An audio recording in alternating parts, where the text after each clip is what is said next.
Sign here, the real mother's name.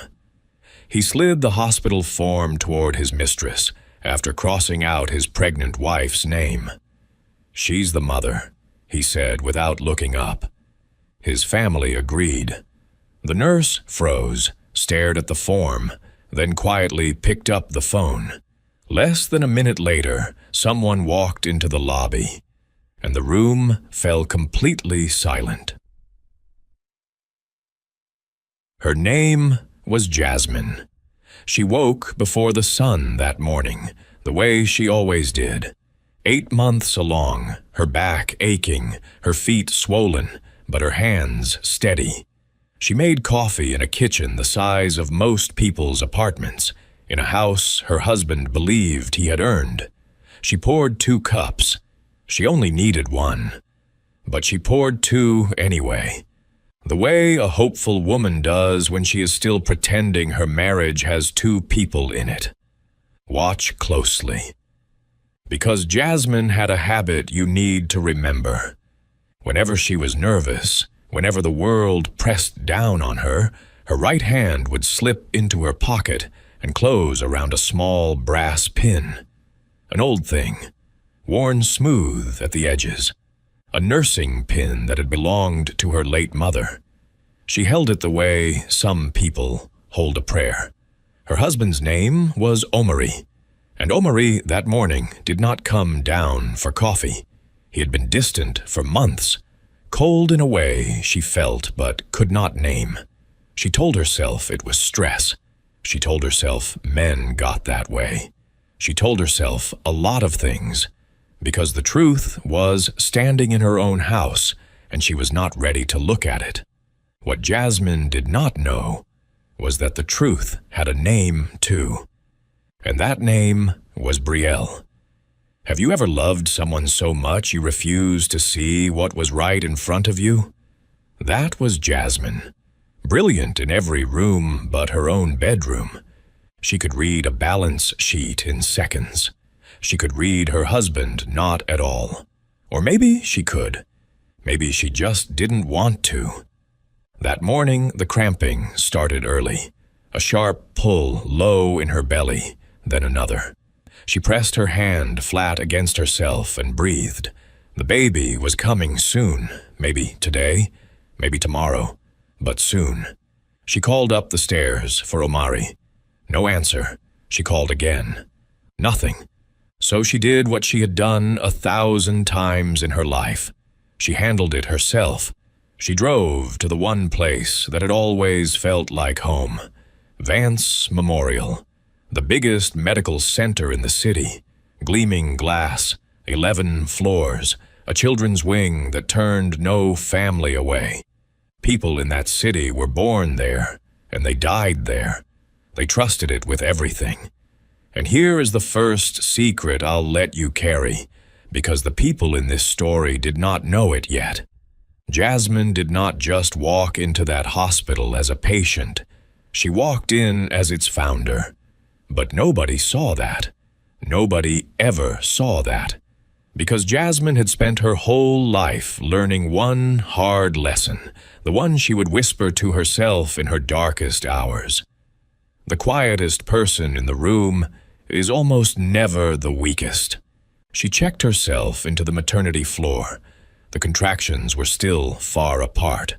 False labor, maybe, or the slow beginning of the real thing.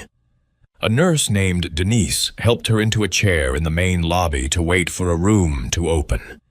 Denise was kind.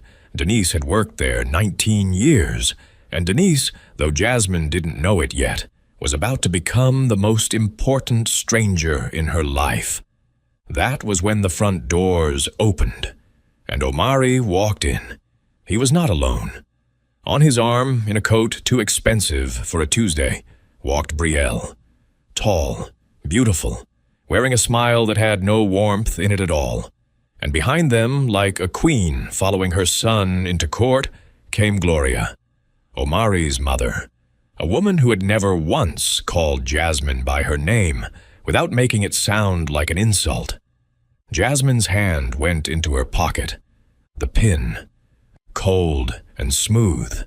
She thought for one foolish second that Omari had brought his family to support her, that Brielle was a co-worker, a friend, anyone. She started to rise from the chair. "Don't," Omari said. Just that. One word. Don't. He walked past her to the admission desk like she was a piece of furniture. He pulled the clipboard toward himself, the one with her information already on it, her name printed clean at the top. And in front of the whole lobby, in front of waiting families and crying babies and an old man clutching his cane, Omari took a pen and crossed her name out. Then he slid the form toward Brielle. "Sign here," he said, "the real mother's name." The lobby noise dipped. A few heads turned. Brielle smiled and signed, slow, like she was enjoying every letter. Then she leaned toward Jasmine, close enough that only the front of the room could hear, and she said it sweet as poison. "Don't worry. I'll take good care of what's mine now." A young mother across the lobby clutched her own baby tighter and looked away, like she'd seen something she couldn't unsee. An old man with a cane shook his head, slow. People feel cruelty, even when it isn't aimed at them. The whole room felt it, and still nobody said a word. Because that is what cruelty counts on, isn't it? That good people will look down at their shoes and stay quiet. "You hear me?" Omari said, louder now, turning to the waiting room like he wanted an audience. "This woman is not the mother. She's nothing to me. Put it in the file." Denise, standing behind the desk, looked at the crossed-out name, looked at the new one, looked at the very pregnant woman sitting 10 feet away with her hand pressed to her belly, and her face changed. "Sir," Denise said carefully, "this woman here is your—" "She's nobody," Omari said. He still hadn't looked at Jasmine, not once. "Brielle is the mother. Put her on everything. The birth records, the forms, all of it." Gloria stepped forward then, chin high, and said the words loud enough for the whole room to hear. "My son finally chose right. About time this family had some real class in it." And there it was, the triple betrayal, all in one breath. The husband who erased her, the mistress who signed her name over it, the mother who blessed it in front of strangers. Now here is the part you have to understand, because it is the heart of everything. Jasmine did not scream. She did not cry. She did not throw the chair or curse his name or fall to the floor. She went still, completely still, the kind of still that scares people more than shouting ever could.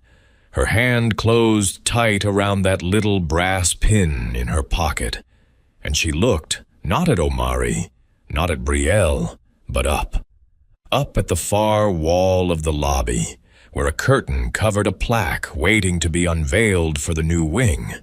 She knew what was under that curtain. She had paid for it. Denise saw where Jasmine was looking. And then Denise looked at Jasmine's face. Really looked. The way you look at a photograph you've seen before and can't quite place. And all the blood drained out of the nurse's cheeks. Slowly, without a word, Denise picked up the phone. Why did the nurse freeze? Why did she make that call? And who was about to walk through those doors? Hold those questions, because you'll need them later. But what walked into that lobby next, no one in that family saw coming. To understand the woman in that chair, you have to leave this lobby. You have to go all the way back. So come with me. Jasmine was not born into glass towers and marble floors. She was born in a cramped apartment on the east side, in a building where the heat worked when it felt like it, and the rats paid no rent, but lived there anyway. Her mother raised her alone. Her father was a name on no document at all, which is its own kind of cruelty, if you think about it. Her mother worked as a cleaner, not just anywhere, at a hospital, the old county hospital, the one with the cracked tile and the long lines, where poor folks waited all night to be seen.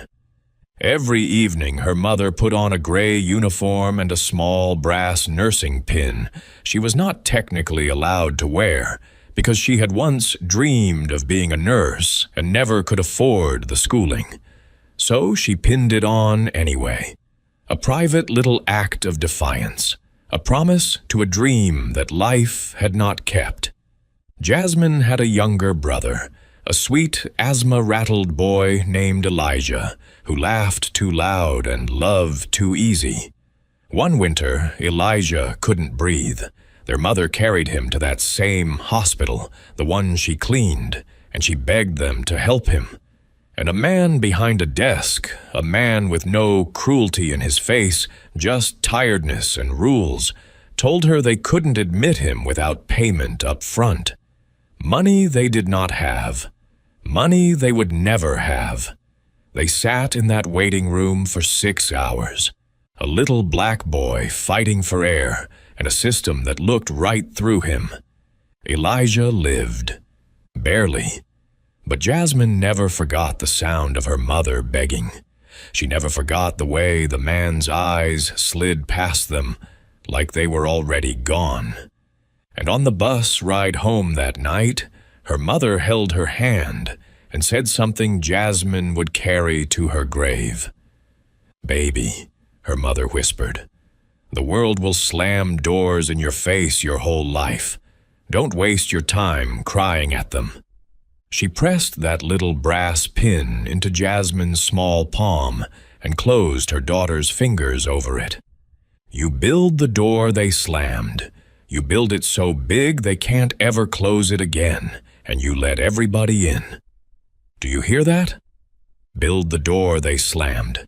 Jasmine was 9 years old, and from that night on she had a purpose carved into her like a name into stone. She studied like her life depended on it, because it did. She read under the hallway light when the electricity got cut. She worked nights stocking shelves and weekends cleaning offices, the same way her mother cleaned that hospital. She sketched buildings on napkins, clinics, hospitals, places with short lines and no front desk men who looked through you. She drew the door. Her mother died before she could see any of it built. A heart that just gave out, worn down from too many years of too much work and not enough rest. Jasmine was 22. She buried her mother with that brass pin in her own pocket, and she made a vow over the grave that she would not let the dream die in the dirt too. She told no one her plans. That was always her way. She moved quiet. She built quiet, because the loud ones get noticed, and the noticed ones get stopped. Now, here is the contrast I need you to feel. The same hands that once held a dying brother in a cold waiting room. The same girl who couldn't afford a hot meal some nights. That same person was now the woman sitting in a chair in a hospital lobby, being called nobody by the man she married. The pin in her pocket in the present was the very same pin her mother pressed into her hand on that bus. She had buried her power on purpose. And soon, you'll understand exactly why.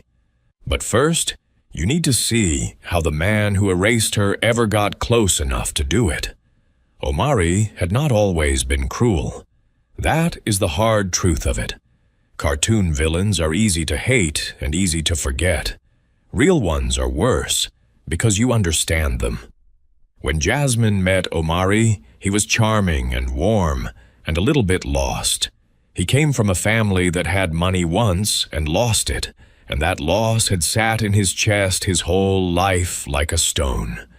Gloria, his mother, never let him forget what they used to be. The big house they sold, the name people used to respect. She raised him on the poison of a glory that was already gone. So Omari spent his whole life chasing the feeling of being a big man. And the worst part? He never knew how rich his own wife was. Because Jasmine never told him. She let him believe she was a mid-level hospital administrator with a decent salary. She drove a normal car. She wore normal clothes. She wanted, more than anything, to be loved for the woman she was, and not the empire she'd built. Can you blame her? After a childhood like hers, wouldn't you want to know if someone loved you, or just loved your bank account? But here is where the wound got infected. Omari, hungry to feel powerful, started chasing it the wrong way. He gambled. Quietly at first, then not quietly at all. He borrowed money from dangerous men to cover the losses. He borrowed more to cover the borrowing. And the stone in his chest grew heavier every single day, because deep down he knew he was failing. And a man who is terrified of looking like a failure will do almost anything to avoid the mirror. Then came Brielle. Brielle was not in love with Omari. Let's be clear about that. Brielle was in love with the idea of Omari. She believed the lie he sold everyone, that he was a man on his way up, a man with a future. She thought she was trading up. She whispered things in his ear that fed the stone in his chest. She told him his wife was holding him back, that a quiet, plain woman like Jasmine could never match a man of his ambition. She told him Jasmine was probably hiding things, money, maybe even a lover. And Omari, drowning in debt and shame, wanted to believe it. Because if Jasmine was the villain, then he was not. If she was hiding something, then his cheating was just even. That is how a guilty man sleeps at night. He builds a story where he is the one who's been wronged. Gloria fed the fire from her end. She had never liked Jasmine. Jasmine was too plain, too quiet, too East Side. Gloria wanted a daughter-in-law who looked good at the country club, and Brielle, with her expensive coats and her cold smile, looked the part. "Put that Brielle on the baby's papers," Gloria told her son. "Protect the family name. That child should belong to someone with class, not some nobody you picked up." So the plot came together, the three of them, each for their own broken reason. Omari, running from his failure. Brielle, chasing money that wasn't even real. Gloria, worshipping a status that died years ago. And in the middle of it, a pregnant woman who still poured 2 cups of coffee every morning. It was in those final weeks before the birth that they moved against her hardest. Omari told her, flat out one night, that he wanted Brielle listed as the mother on the official documents. "It's just paperwork," he said. "You're being dramatic." When Jasmine asked him why, he twisted it. He said she'd been hiding money from him. He said he knew about the man she was seeing. There was no man. There was never any man. But he needed there to be, so he believed it. Have you ever watched someone rewrite you into the villain of a story you didn't even write? That is what they did to Jasmine. And for the first time in her strong, careful life, something inside her went dark. She didn't fight. She went numb. There was one night that broke something in her for good. Omari came home late, smelling of another woman's perfume, and Jasmine was sitting at the kitchen table, holding the brass pin in the dark. He saw it in her hand, and he sneered. "What is that? Some piece of junk? You hold on to trash like it's treasure." He didn't know what it was. He never asked, not once in their whole marriage. He reached out and flicked it off the table like it was a crumb, and it skittered across the floor into the shadows. Jasmine got down on her knees in the dark and felt along the cold tile until her fingers found it. And kneeling there on the floor of a house she secretly owned, she understood something. The man she married had never seen a single real thing about her. Not her past, not her pain, not the woman behind the quiet. He had married a costume, too, the same way he wore one. Two people in a marriage, and not one of them ever truly there. Watch closely, because this is the moment she almost disappeared. The strongest people don't break loud. They break quiet.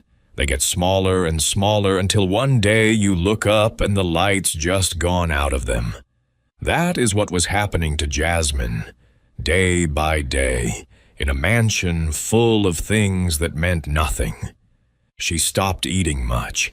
She stopped poring over the documents that ran her empire. She let calls go to voicemail. The woman who had built a fortress out of nothing felt, for the first time, like she had no walls left at all. Because money can build a hospital. Money can build 100 hospitals. But money cannot make the man sleeping next to you choose you. And that was the one thing Jasmine had ever really wanted. The night before she went into labor, she sat alone in the dark of her enormous house, the brass pin pressed so hard against her chest it left a mark. And she did something that, if she had done it, would have ended this story very differently.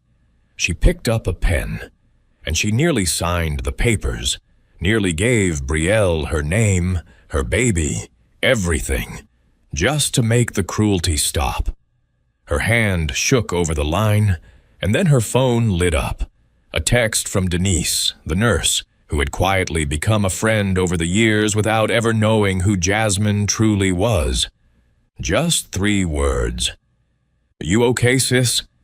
Jasmine looked at that little brass pin in her hand, her mother's pin, the door her mother told her to build.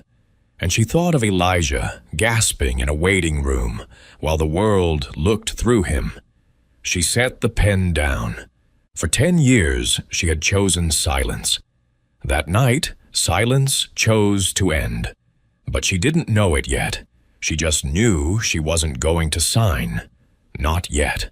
And then the contractions came for real, and the brass pin went into the pocket of her coat, and she drove herself to Vance Memorial in the dark. Which brings us right back to that lobby, to the crossed-out name, to Brielle's slow smile, to Gloria's words ringing off the marble, and to a nurse named Denise picking up a phone. So let's return to it. The lobby, the frozen moment. Denise hung up the phone. Her hands were trembling, but her voice, when she spoke, was steady. "Sir," she said to Omari, "I'm going to need you to step back from the desk." Omari laughed. He actually laughed. "Excuse me? Do you know who I am?" "I know exactly who you are," Denise said quietly. "That's the problem." The elevator at the far end of the lobby opened, and out stepped a man in a sharp suit, moving fast, a tablet in his hand, and 3 board members hurrying behind him.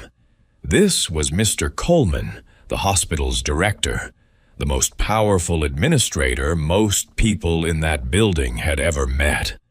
Staff straightened up when he passed, doctors lowered their voices, and Mr. Coleman walked straight past Omari, straight past Brielle, straight past Gloria. He walked directly to the pregnant woman in the chair, and he stopped, and he did something that made the entire lobby go still. He bowed his head. "Ma'am," Coleman said, his voice thick, "forgive us. We didn't know you'd come in alone. We would have had everything ready, anything you need, anything at all." Omari's smile flickered. "Hey, what are you doing? That's just my—" "Be quiet," Coleman said. He didn't even turn around to say it. He just said it, the way you swat at a fly. Jasmine rose from the chair, slowly, one hand on her belly, the other in her pocket, and when she stood, something had changed in her. The numbness was gone. The slump was gone. She stood the way her mother never got to stand, She stood like the founder of the place. "Hello, Mr. Coleman," she said softly. "I'm sorry to surprise you." "Never apologize to us," he said. "Never." Brielle's smile had vanished. "What is happening?" she hissed at Omari. "Who is she? You said she was nobody." And that was when the staff began to gather. Nurses, doctors, security. They came out from behind desks and around corners, and they formed a quiet ring around the lobby. And not one of them was looking at Omari. Every single one of them was looking at Jasmine, with something on their faces that Omari had never once given her in their entire marriage. Respect. "Omari," Jasmine said, and it was the first time she had said his name all morning. "You wanted to know what I've been hiding." She walked, slow and steady, to the far wall, to the curtain over the plaque, and she took the cord in her hand. "You spent our whole marriage afraid you weren't a big enough man," she said. "You let your mother convince you that you were owed something. You let that woman convince you I was the enemy. And I let you believe I was small, because I needed to know if you could love something small."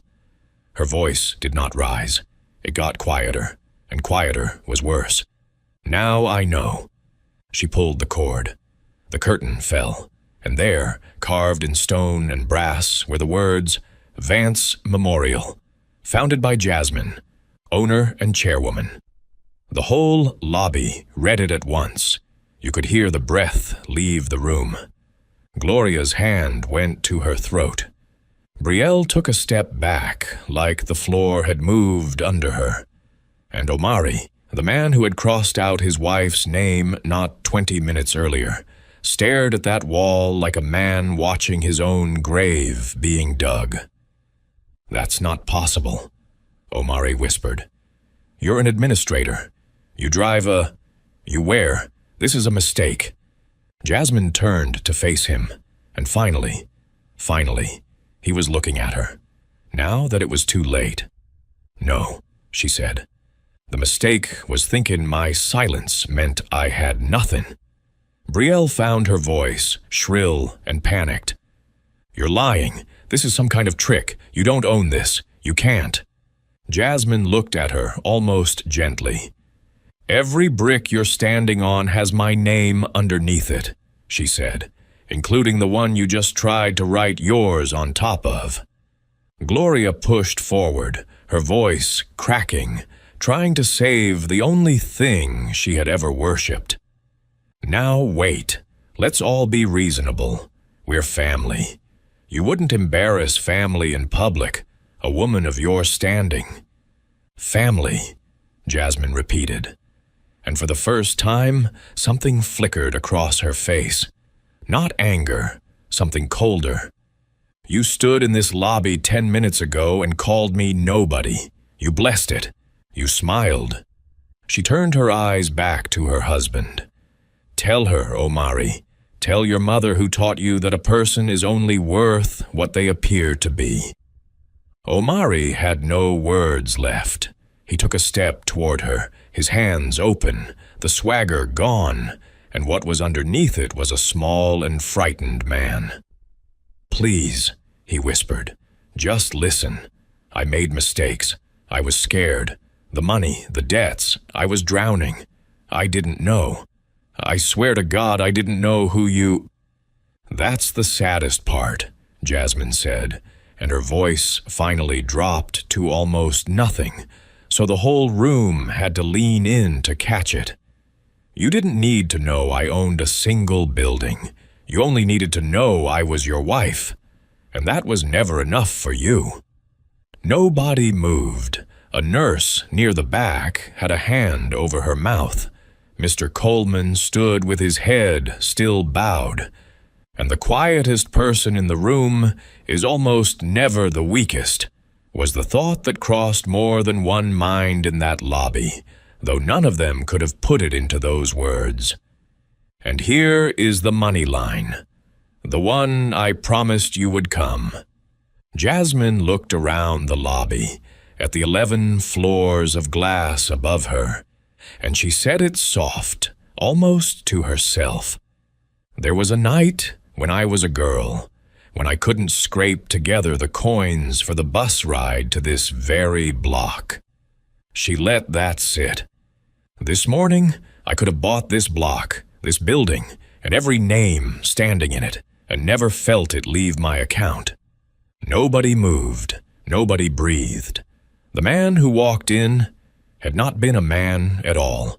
It was the truth, walking on its own 2 feet, and now it stood in the middle of the room, and the people who built their lives on a lie had nowhere left to hide. The quietest person in the room is almost never the weakest. They wanted her erased. Instead, they had just signed their own ending. But what came next was not the revenge you might expect, because Jasmine had learned long ago that the loudest revenge is the weakest one. Watch what she did instead. You might think this is where she destroyed them, where she screamed, where she had them dragged out, where she made them beg. She didn't. She didn't have to. Because the truth, once it stands up in a room, does all the work by itself. It started that very afternoon, while Jasmine was upstairs in the finest suite in the building, finally resting, her hand on her belly, waiting for her baby. Down in the world Omari had built out of borrowed money and borrowed pride, everything began to fall. The dangerous men he owed had heard the rumor by sundown. The whole city heard it. Omari's wife was the owner of Vance Memorial, which meant Omari had access to nothing. The house he lived in? It sat on land held by one of Jasmine's trusts. The cars, the credit, the lifestyle, the country club. Membership Gloria loved to show off. All of it had run quietly through accounts that belonged to his wife. Omari had never earned a single brick of the life he strutted through. He had been living, his whole marriage, inside a house his wife built and never told him she owned. And the moment the truth came out, she didn't burn it down. She just stopped paying for it. She took her hands off of it. And without her hands holding it up, it collapsed on its own. That is the thing about a man who builds his life on someone else's foundation. He never notices the foundation until the day it walks away. The men he owed money to came calling. The cards stopped working. The locks on the house were changed by a property manager Omari had never met, a man who worked for a company Jasmine owned. Omari stood on the steps of a home that had never really been his, holding a suitcase, with nowhere to go. And where was Brielle? Gone. Of course she was gone. She had chased the idea of a rich, rising man. The second she learned there was no money in Omari, that every dollar had belonged to the wife she helped humiliate, she didn't even pretend. She didn't cry. She didn't apologize. She picked up her expensive coat and walked out of his life as fast as her heels would carry her, already scanning the room for the next man who looked like a ladder. She made it about 3 steps out of the lobby that day before security, polite but firm, escorted her the rest of the way. Mr. Coleman had given the order quietly. "That one is not welcome in any building we own, not this one. Not any of them." And Jasmine owned a great many buildings. Brielle would find that out, door after door, for a long time to come. And Gloria, the woman who staked the family's pride on the lie? Her phone went quiet. The relatives who had nodded along when she crowed about her son's new woman, the friends at the club who had laughed at her jokes, all of them suddenly couldn't be reached. Because shame is contagious, and nobody wants to catch it. Gloria had spent her whole life worshiping a status that was already dead, and now she finally got to live in the grave she'd been polishing. She came to the hospital once, days later, to beg. Not to apologize, to beg. For money, for help, for the life she felt she was owed. Jasmine agreed to see her for exactly 2 minutes. Gloria came in talking fast about family, about forgiveness, about how it had all been a misunderstanding, about how she had always loved her. Jasmine let her finish. Then she said one thing. "You taught your son that a person's worth is what they appear to be," she said. "I'm going to spend the rest of my life teaching my child the opposite. So no, there's nothing here for you. But I hope, someday, you learn the difference between a name and a person. My mother knew it. She just never had the money to prove it." That was the third and final time money was ever spoken of. And notice, she didn't say it to brag. She said it about her mother, a cleaning woman who knew her own worth without a single dollar to her name. Gloria left without another word. There was nothing left to say. As for Omari, he was not arrested. He had not broken any law she cared to chase. She did not press him into the ground. She simply let him fall to the level he had actually earned, which was the bottom. The custody question answered itself the moment the truth came out. No court in the country was going to take a newborn from the woman who founded the hospital and hand the child to the man who tried to forge a stranger onto the birth records. Omari lost the baby before he ever held the baby. He lost it the second he picked up that pen in the lobby. The last anyone saw of him that month, he was a smaller man than he'd ever been. Not because Jasmine made him small, but because the bigness had always been a costume, and now the costume was gone, and what was left was just a frightened man who had thrown away the only real thing he ever had. But before any of that, before the locks changed and the phones went quiet, something else happened that very night, the most important thing of all. The baby came. While the world Omari built was crumbling beneath him, 11 floors above the lobby, in the finest room in a hospital she had raised from the dirt of her childhood, Jasmine gave birth. Denise was there, holding her hand. Mr. Coleman waited outside the door like a soldier. And the best doctors in the city, doctors who would have once looked through a poor woman in a waiting room, gave Jasmine everything they had because she had built the place that taught them how. There was a moment near the end when the pain was at its worst, when Jasmine reached out blind and grabbed the rail of the bed, and Denise pressed something cool and small into her palm, the brass pin. She had taken it from Jasmine's coat and kept it safe. "Hold on, sis," Denise whispered. "Your mama's right here. She's been here the whole time." And Jasmine held that pin, and she pushed, and into the bright, clean room came a daughter. Healthy, loud, alive. A little girl whose first sound was a cry that filled a hospital her mother built so that no child would ever again be turned away at the door. When the nurse asked for the baby's name for the records, the real records this time, Jasmine looked down at the brass pin in her hand. The pin her mother wore. The dream her mother never got to live. "Her name," Jasmine said softly, "is for my mother, so everybody who reads it knows whose daughter built this place." Did you catch that? The same forms Omari tried to forge a stranger onto, that morning, in that lobby. By nightfall, they carried the truest name in the building. Funny how that works. Funny how the truth always finds its way onto the paper in the end. Jasmine walked away from all of it with her baby in her arms and her chin level. No screaming, no spectacle, just a woman and her child and the quiet, unbreakable dignity of someone who had finally stopped pretending to be small.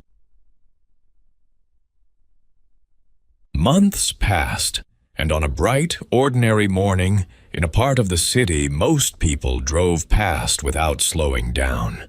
A new building opened its doors. It wasn't the biggest building Jasmine had ever built. It was a small one, a free children's clinic.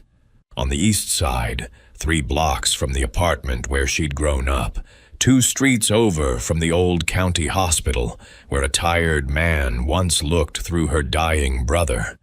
There was no ribbon, no press, no cameras. Jasmine didn't want any of that.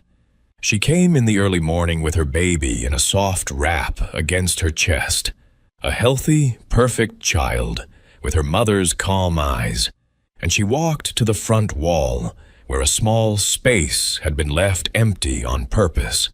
From her pocket, she took the little brass pin, the one her mother pressed into her palm on a cold bus ride decades ago, the one she'd held through every cruel moment of that lobby, and she fixed it to the wall, right there by the door. Not her name in stone this time. Just a worn brass nursing pin behind a small pane of glass with a tiny plaque beneath it that read, "Build the door they slammed and let everybody in." She stood there a long moment, her baby breathing softly against her, and she looked at her mother's pin on the wall of a place that would turn no child away. The door her mother told her to build, built at last, and bigger than even her mother could have dreamed. So let me ask you, now that you've seen all of it, who was the powerful one in that lobby that day? The man with the loud voice and the borrowed life? The mistress with the cold smile and the expensive coat? The mother worshipping a name that meant nothing?